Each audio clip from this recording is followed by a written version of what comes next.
How to fade in or out in audio in CapCut. Hello everyone, this is Max. Welcome back to another tutorial video. So let's start without wasting any time.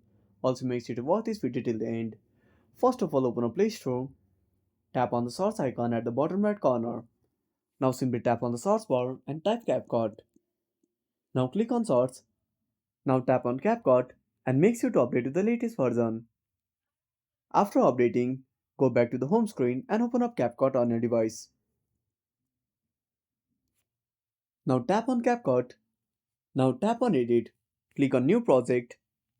Now select the video. Now tap on Add. Now select the clip. Now scroll to the right and find Extract Audio.